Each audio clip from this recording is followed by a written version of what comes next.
Hey guys, welcome to my YouTube channel let's cognize. आज का हमारा टॉपिक है सयद मैथोडोलॉजी। लास्ट वीडियो में हमने किए थे functioning of orientalism. I hope आपको उसके सारे फंक्शन अच्छे से समझ आ गए। और नेक्स्ट टॉपिक है हमारा Said methodology. Now let's start. It's read A structure of knowledge or discourse must first lay bare the tools it uses in the gathering, formulating and disseminating the knowledge.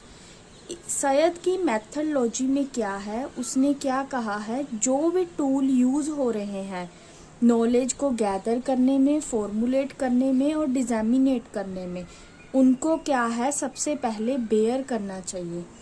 Up to this point इसमें क्या है, सयद ने क्या show किया है, वो किस तरह मटेरियल को इकट्ठा करता है ओरिएंटलिज्म के लिए, और क्या है उसने किस तरह अपनी मैथोडोलॉजी को टर्न किया है और किस तरह उसने फॉर्मुलेट किया है मटेरियल को एक कोहेरेंट थ्योरी में। नेक्स्ट सेक्शन में उसने क्या किया है, एड्रेसेस किए हैं जो ऑडियंस के द्वारा क्वेश्चंस थे। ये था हमारा फर्स्ट पैराग्राफ, जिसमें क्या है मटेरियल के बारे में बात की गई है और किस तरह उसे ओरिएंटलिज्म में टुगेदर किया जाता है। नेक्स्ट पैराग्राफ है हमारा Said limit his scope and material. Said की लिमिट है स्कोप की और मटेरियल की, किसके द्वारा, टेम्पोरल और स्पाशियल पैरामीटर द्वारा। ये किसके अकॉर्डिंग होता है, पीरियड ऑफ टाइम और जोग्राफिकल स्पेसिस के अकॉर्डिंग होता है ओरिएंटलिज्म का स्कोप और मटेरियल। इसमें क्या है, फोकस किया गया है Anglo French American experience of Arab and Islam पर। सयद ने क्या कहा है, उसने पूछताछ की है intellectual authority of the West, जो क्या है ओरिएंट के ओवर है, उनसे पूछताछ की है। And that as the study of authority is intrinsic to any description of the Orient, और यही इंटेरोगेटिंग और अथॉरिटी है जो डिस्क्रिप्शन है ओरिएंट का, ये क्या फॉर्म करते हैं, मैथोडोलॉजी। जितनी भी स्टडी है ओरिएंटलिज्म की, उसमें किस चीज़ को डिस्क्राइब किया गया है, historical authority in and personal authority of orientalism. एक तो हिस्टोरिकल अथॉरिटी को और एक पर्सनल अथॉरिटी ऑफ ओरिएंटलिज्म को।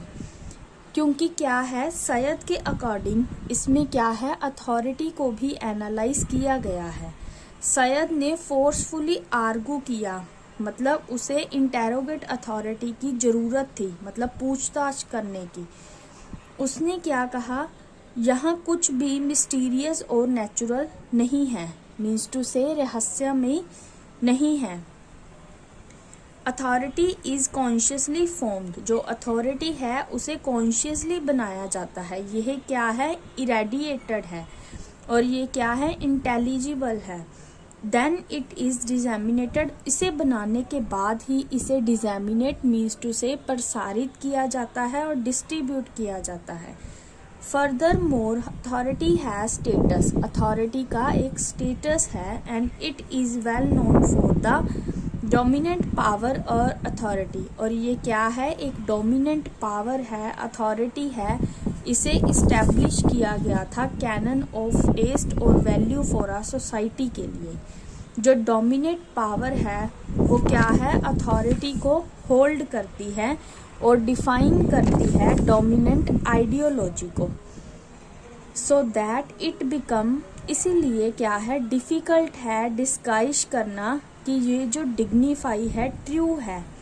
इसलिए क्या ज़रूरी है, अथॉरिटी को एनालाइज करना और इंटेरोगेट करना, किस तरह इसे बनाया गया और किस तरह इसमें फंक्शन परफॉर्म किए गए। ये था हमारा सेकंड पैराग्राफ। इसमें क्या है, मेन फोकस अथॉरिटी पर किया गया है कि किस तरह अथॉरिटी को एनालाइज किया जाता है और अथॉरिटी को एनालाइज करना ज़रूरी है। नेक्स्ट पैराग्राफ है हमारा Said methodological device to study authority. जिन डिवाइसेस से अथॉरिटी की स्टडी की जाती है उन्हें क्या कहा जाता है? स्ट्रेटेजिक लोकेशन और स्ट्रेटेजिक फॉर्मेशन। जिन डिवाइसेस से अथॉरिटी की स्टडी की जाती है उन्हें दो तरह से बुलाया जाता है, एक तो स्ट्रेटेजिक लोकेशन और एक स्ट्रेटेजिक फॉर्मेशन। लोकेशन में क्या है? ऑथर की पोजीशन टेक्स्ट में डिस्क्राइब की जाती है। ये किसके रिगार्डिंग होती है? ओरिएंटल मटेरियल के जो राइटर है, राइट करता है जिसके बारे में। कोई भी राइटर है ओरिएंट का, वो क्या है? खुद की लोकेशन फाइंड आउट करेगा और उसमें उसको रिप्रेजेंट करेगा और उसी के बिहाफ वो बोलेगा। ये जो लोकेशन है ये किसी भी टर्म में हो सकती है, नरेटिव वॉइस भी हो सकती है, और नेक्स्ट है हमारा स्ट्रक्चर भी हो सकता है, इमेजेस भी हो सकती हैं, थीम, मोटिव, कुछ भी हो सकता है। All of which function in concert to represent the orient to the reader.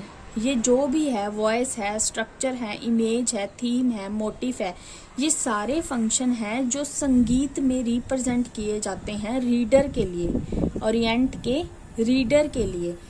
It is most important to note that जितने भी ये फीचर हैं ये सारे क्या है? कॉन्शियसली फॉर्म किए जाते हैं एक न्यूमरस ऑप्शन से। इसके एडिशन क्या है?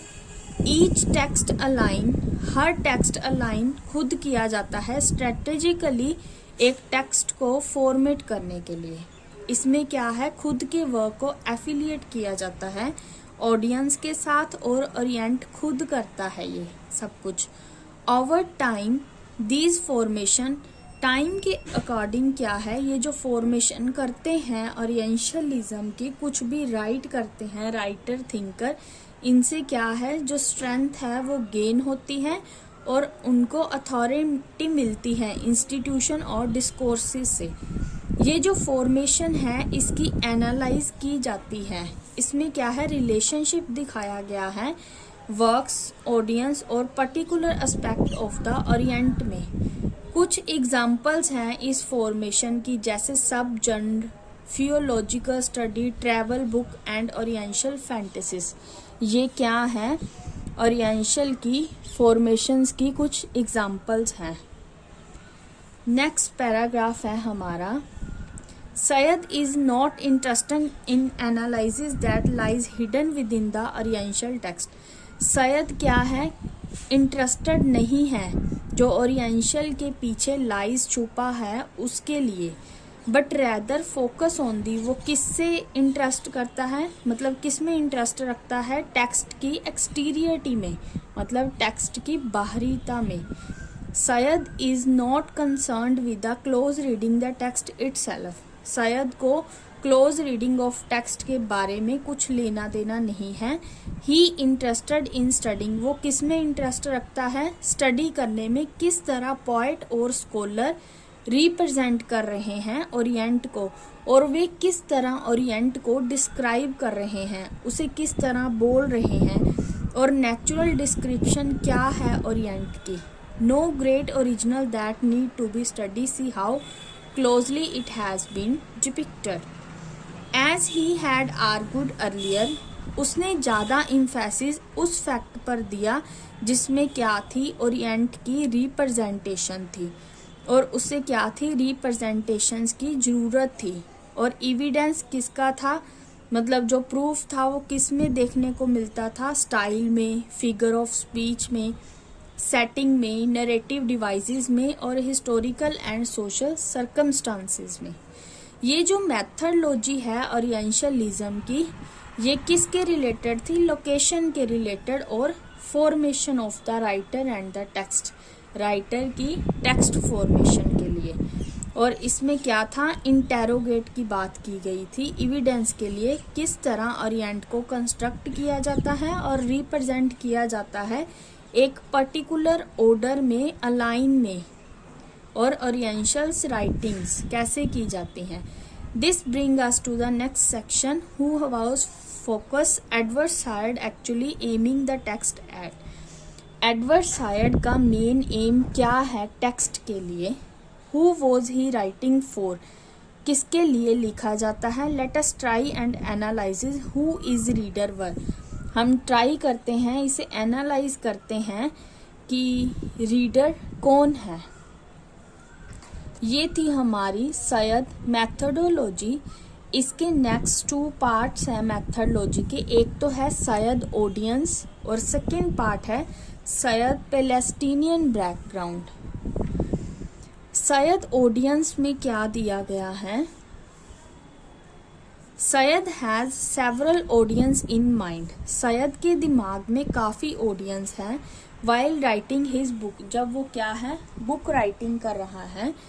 The first is the literary community. क्या है, लिटरेरी कम्युनिटी है। एक क्रिटिसिज्म और लिटरेचर के स्टूडेंट हैं उसकी तरह ही, like himself. This study is relevant to this. ये स्टडी किन के लिए ज़रूरी है, पर्टिकुलर ऑडियंस के लिए, क्योंकि ये किस चीज़ को शो करती है, सोसाइटी और हिस्ट्री और टेक्सचुअली की इंटर रिलेशंस को। मीन्स टू से सोसाइटी, हिस्ट्री और टेक्सचुअलिटी की इंटर रिलेशंस को शो करती है। इट ऑल्सो एक्सपोजेस दी, और ये किसके बारे में कनेक्शंस दिखाती है, कल्चर और पॉलिटिकल्स के बारे में। और ओपनिंग क्वेश्चंस किसके हो रहे हैं, पॉलिटिक्स के, आइडियोलॉजी के और लॉजिक ऑफ पावर के। ये तो थी उनकी फर्स्ट ऑडियंस। फर्स्ट ऑडियंस में आपने देख लिया स्टूडेंट ऑफ लिटरेचर और क्रिटिसिज्म है, लिटरेरी कम्युनिटी है, इंटर रिलेशन है सोसाइटी, हिस्ट्री और टेक्सचुअलिटी के बीच में, और कनेक्शंस है कल्चर और पॉलिटिक्स के बीच में। और सेकंड ऑडियंस में क्या है, कंटेम्पोरेरी स्टूडेंट है ओरिएंट के, from the university scholar to the policy maker. ये जो स्टडी है इसमें क्या है, खुद की जीनियोलॉजी को प्रेजेंट किया गया है और क्या है, अजम्पशंस बनाई गई हैं जिन पर ये सारा वर्क डिपेंड करता है। मीन्स टू से ये जो सेकंड ऑडियंस है वो कौन है, contemporary student of the Orient. और third comes a general reader. Third audience में कौन आते हैं, जनरल रीडर आते हैं, जो किस में इंटरेस्ट रखते हैं, वेस्टर्न कनेक्शंस और ट्रीटमेंट ऑफ अदर्स में। मतलब जो रोल प्ले किया जाता है वेस्टर्न कल्चर द्वारा ग्लोबल पॉलिटिक्स में। And the last category is the third world reader. Last category क्या है, थर्ड वर्ल्ड रीडर की है, जिसे ये जानना जरूरी है कि वेस्टर्न कल्चर डिस्कोर्स की स्ट्रेंथ क्या है। मतलब वेस्टर्न कल्चर की स्ट्रेंथ के बारे में किसको जानना है, थर्ड वर्ल्ड रीडर को। ये साइड में मैंने सभी पैराग्राफ्स के इम्पोर्टेंट हेडिंग्स लिखी होती हैं, आप इनकी हेल्प से इसे रिमेंबर रख सकते हो। जैसे सैयद ऑडियंस है, 3 टाइप की ऑडियंस के बारे में बताया गया है, और थर्ड वर्ल्ड रीडर के बारे में मेन पॉइंट है जो साइड में राइट किए होते हैं, आप देख सकते हैं यहाँ से। इन ओरिएंटलिज्म में सैयद ने क्या फेल्ट किया, उसे ज़रूरत लगी, कुछ स्पेस चाहिए थी काइंड्स ऑफ रीडर के लिए, जिनको वो एड्रेस कर सके, कमेंट कर सके कि ये काम है जो उनके लिए किस तरह से यूजफुल है। Since he is setting out to इंट, इसीलिए उसने क्या थी, ओरिएंटलिज्म के बारे में इंटेरोगेट करने की सोची, मतलब पूछताछ करने की अपने खुद के टेक्स्ट और ऑथर से। He wants to ascertain that his reading of this text will be received in a manner and serve to unsettle the received discourse of Orientalism. इसमें क्या है, उसने खुद की रीडिंग्स मतलब असर्टेन रीडिंग्स को देखा और ओरिएंटलिज्म के डिस्कोरस को रिसीव किया और खुद के डिस्कोरस को देखा।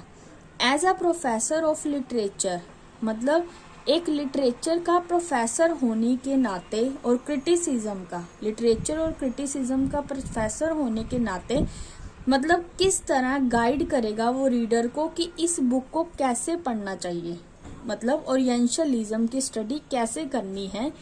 एक क्रिटिसिज्म और लिटरेचर के टीचर को, प्रोफेसर को पता होना चाहिए। ये जितने भी काम है लिटरेचर के, ये दोनों द्वारा अफेक्ट होते हैं, राइटर्स द्वारा भी और पर्सनल एक्सपीरियंस द्वारा भी। Let us now grasp Syed own background. इसमें हम क्या देखेंगे, सैयद की खुद की बैकग्राउंड, उसकी पर्सनल इंटेलेक्चुअल बायोग्राफिक पॉइंट, जहाँ पे उसने ओरिएंटलिज्म को लिखा था और उस पर क्या अफेक्ट हुआ था। ये था उसका सैयद ऑडियंस के बारे में। 3 टाइप्स की ऑडियंस है और इस पैराग्राफ में उसने ओरिएंटलिज्म के डिस्कोरस और प्रोफेसर की बात की गई है और सैयद की खुद की बैकग्राउंड और पर्सनल इंटेलेक्चुअल बायोग्राफी के बारे में दिखाया है। नेक्स्ट टॉपिक है हमारा सैयद मेथोडोलॉजी का, सैयद प्लस्टीनियन बैकग्राउंड।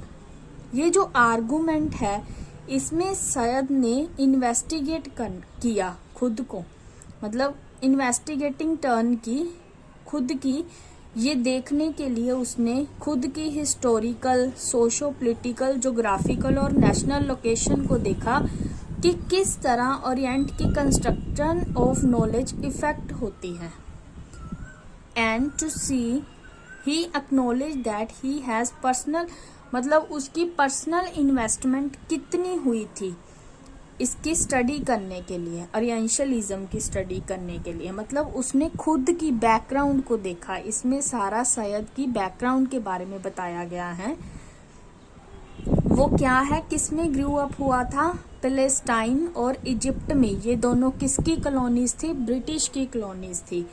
और जो डोमिनेशन है कल्चर का, ओरिएंटल्स का, ये वेस्ट द्वारा था और ये क्या था, एक पावरफुल फैक्टर था।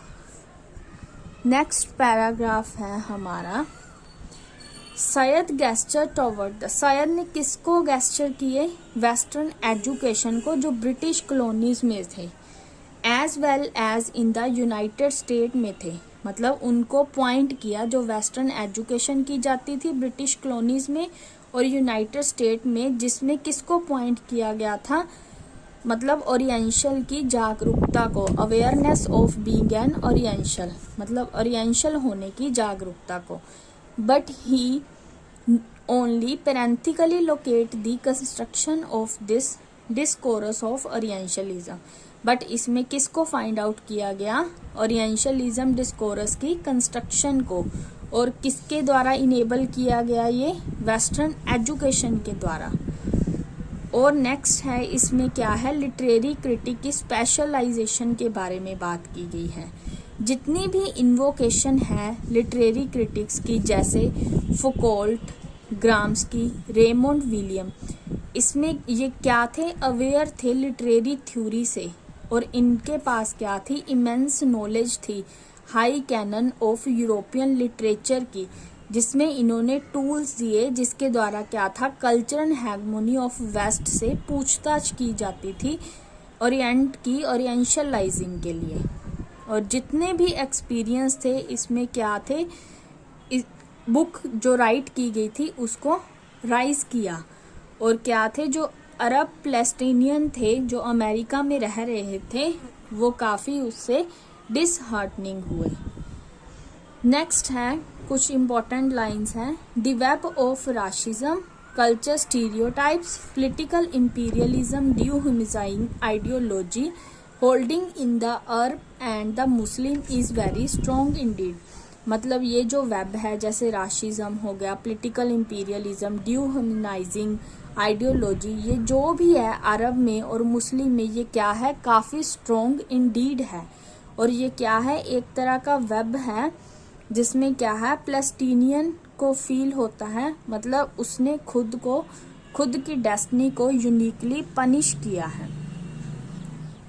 Critics have noted that, critics ने क्या नोट किया है, क्या बताया है, एडवर्ड सैयद है वो ऑर्डिनरी अरब पैलेस्टीनियन नहीं है, वो क्या है, डिस्गाइज दिखाते हैं अकेडमिकियन एंड थिंकर्स के बीच, अकेडमियन और थिंकर्स के बीच डिफरेंस दिखाते हैं। His relevance is also unmistakable, उनकी जो रेलिवेंस है वो अनमिस्टेकेबल है। और ये क्या है, वर्थ है रिमेम्बर करना, मतलब हेट करना क्राइम्स को जो किसके बाद हुए थे, टेररिस्ट अटैक था जो वर्ल्ड ट्रेड सेंटर पे हुआ था यूनाइटेड स्टेट ऑफ अमेरिका में, जिसमें लोगों का टारगेट क्या था, ओरिएंटल को देखना। Let us now get back to our discussion and attempt a critique of Orientalism in the next section. Next video में मैं आपके लिए टॉपिक लेके आऊँगी critic of orientalism. I hope आपको ये सैयद मेथडोलॉजी और इसके 2 पार्ट से, एक तो सैयद ऑडियंस और नेक्स्ट था हमारा सैयद प्लेस्टेनियन बैकग्राउंड, ये दोनों टॉपिक आपको अच्छे से समझ आ गए होंगे। और नेक्स्ट वीडियो में मैं आपके लिए लेके आऊँगी critic of orientalism.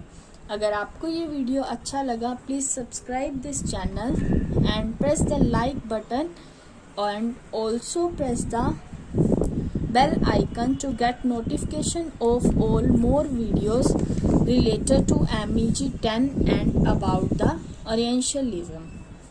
Thank you guys. Bye bye. Have a nice day.